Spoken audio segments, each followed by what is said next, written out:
All right, world history. This is not how I thought I'd be doing this, but here we are. We're going to have to go with it. I'm going to just hit a few highlights from these notes. I want you guys to also kind of go through each country and explain why your country is the biggest threat. It's not going to be quite as much fun as doing it in a debate style, but um, I am curious to see when I do get back, what country do you think was the biggest threat in the 1930s, um, as far as acts of aggression or signs of trouble?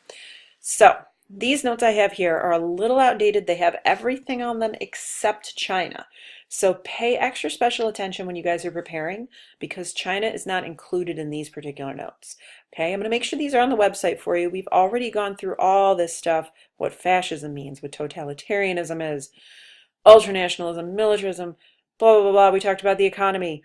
Okay, so we've done all of this. So I am going to skim to the things we haven't done and just kind of talk about some of the things that are going on in each of the countries. Okay, so hopefully this is stuff you've already heard from your teams.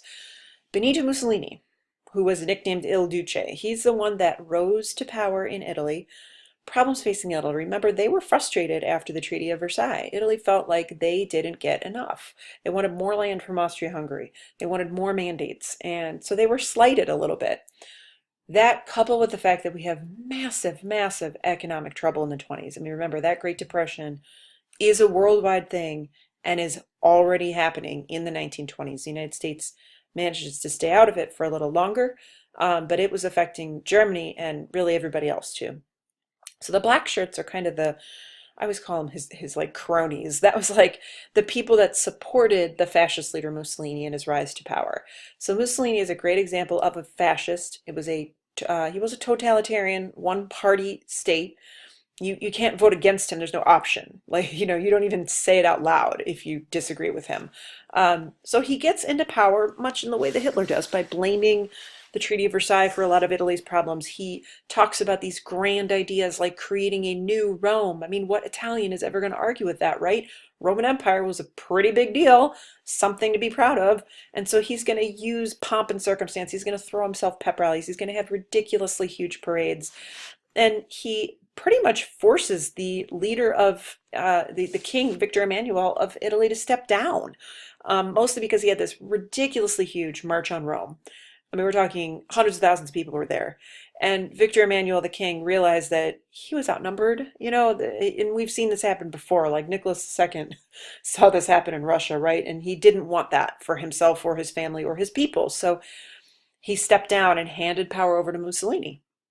So Mussolini gets in power, and once he does get in power, I want you to look very carefully on what does he start to do. He does some things that made people happy, especially with the job situations. He pushes for some new programs to create jobs, stabilizing the economy. Okay, so people are like, cool, we like that. But here's the thing, there's always a but, and it's a pretty big but with these guys. They take away a lot of rights in the process. So I want you to look at what his secret police is doing. I want you to be on high alert for what the what censorship is happening, and just try to already see what's to come. Okay, so that's what you want to look for there. Okay, Adolf Hitler, he gets all the glory. You've heard his name 800 million times before, but what we want to try to show you is how does he get to power? Why does he come to power? How is this related to economic issues? And again, how are we already seeing signs of trouble? Okay, so for this particular unit, you want to focus on the Weimar Republic. You want to understand the struggles of that and the economic problems, but then you want to see how Hitler was not the only political party. Remember, there were 36 different political parties. How does he do it? He does it by much in the same way that Mussolini does it, capitalizing on people's fear and racism, and the scapegoat mentality, the we versus they, right? And so saying, well, it's the communists and it's the Jews, and they're the reason we lost World War I, and they're the reason we have this horrible treaty. And so he's going to bring this very patriotic brand of National Socialism, was what he called it. It's officially, of course, Nazism. And while he was in jail, because he tried to take over once, and he got thrown in jail. And while he was in jail, that's when he wrote Mein Kampf, which means My Struggle. And that was where he laid out a whole bunch of his racist ideologies about the Master Aryans and, why the Jews were flawed and all those horrible things. So it's not like people didn't know. But I think they were we saw this before in France, right? They were so tired of the disarray and tired of the chaos. And they were willing to overlook that part of him and listen to the promises and go to the parades and be inspired by the speeches. Once he gets into power, once he basically kind of pressures people, he gets elected in 1933. He gets actually, I'm not elected, I'm sorry, appointed by Paul von Hindenburg, the chancellor. Then, and only then, does he start implementing his true racist ideology. So we see it in the Nuremberg laws. Okay, these are the laws in 1835 that stripped all Jews in Germany of citizenship. They were not allowed to live in certain areas, marry non-Jews, hold certain positions, and they did have to wear the yellow Star of David, which is going to be the first of many groups to be targeted. So the Jews were targeted the first and targeted the longest. That's why of the roughly 12 million people killed in the Holocaust, 6 million of them are Jews. But it's also important to remember that 6 million were non-Jews. They were other groups that he targeted and persecuted as well. So his craziness is going to broaden and expand to unfortunately include a lot more people. But the Jews bore the brunt of it, absolutely, without a doubt. Another event that shows that is Kristallnacht. So this is November 1938, and this is when he wanted this to look spontaneous. He wanted it to look like everybody was just rising up and attacking Jewish businesses and synagogues and setting them on fire and throwing bricks through the windows, because he wanted it to look like it was coming from his people. Make no mistake about it. This was Nazi directed, okay? This was Nazi directed. Now, the primary goal wasn't to murder Jews. It was more to destroy property, terrorize them, okay? Much in the way that in U.S. history we see the Ku Klux Klan operate. Threaten them, terrorize them into being so afraid for their life that they feel like they have to get out. So that is another event that happens before World War II even starts, that shows that this is a problem, and we're going to see that the world for the most part kind of looked the other way. And again, you have to remember what's going on. The Great Depression is going on. The United States especially is going to want to stay neutral. It's going to want to stay out of these things. They felt like they already got sucked into a World War once. They don't want to get sucked into a World War. And let what happens in Europe happen in Europe. And that's a really dangerous mentality that we're going to see. Okay? So here we've got some information on the Nuremberg laws. And again, I mean, you can see it's not, here's Albany, New York, 1935. It's not like the United States wasn't aware, right? I mean, we were aware, but I think still people were at that moment still so scared and frustrated with what was happening in the Great Depression, 1 out of 4 Americans unemployed, that they were willing to kind of overlook it and say, well, that's bad, but that's far away. And I'm not sure where my next meal's coming from. And I need to worry about my family, right? And I think that's, again, it's a natural instinct, but it can be a very dangerous one. Okay. And here's Kristallnacht. So here you can see some pictures of Kristallnacht in the aftermath. So it starts with intimidation, right? I mean, the purpose of Kristallnacht wasn't to murder Jews. But this is Hitler seeing what he can get away with. Okay, this is him testing the water a little bit, seeing, is anybody going to stop me? And the answer is no. People aren't going to stop him. So that's a very dangerous sign of what's to come. Joseph Stalin. Oh, what do we say about this guy? Okay, so he, as we know, is a totalitarian communist dictator. Very different, not fascist, but the climate of the country feels very similar. So he had a couple of 5-year plans, and hopefully you've seen this, what the 5-year plans are all about, that forced any peasants, because remember, the Soviet Union's mostly agricultural, mostly peasants still, force them onto these large farms that were called collectivized state farms, where they would have a set target output by the government, and Stalin had to approve it. And you grew this, and you liked it. You don't complain, right?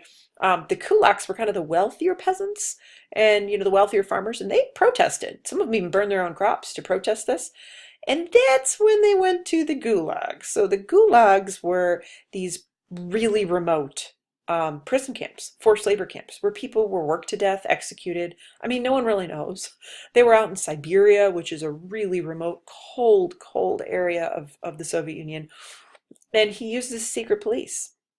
And so this is when we see between 8 and 13 million of his own people being murdered by him. And that's what's referred to as the Great Purge. Okay, so does he make the Soviet Union industrial? Yeah, he does it. How does he do it? Pretty horribly. Okay, so you also want to look at how this is reflected in things like art. What happened to people who criticized him? pay close attention to that when you're going through chapter 16. Okay. Last but not least, Japan. So you know Japan, we know already that they've become a very militaristic country, right? We saw that with the Meiji Restoration back in the 1860s and 70s. We know just like everyone in the 1920s, they're dealing with economic unrest. That Great Depression is global and it's hurting them too. Plus, they've run up quite a big debt from trying to modernize and militarize. So what Japan decides to do here is they are our first country to invade. Okay, and a lot of people don't realize that. I think, again, Hitler tends to get all the name recognition, and it's Japan first, guys. Japan invades Manchuria, which is a northern province of China, and takes them over.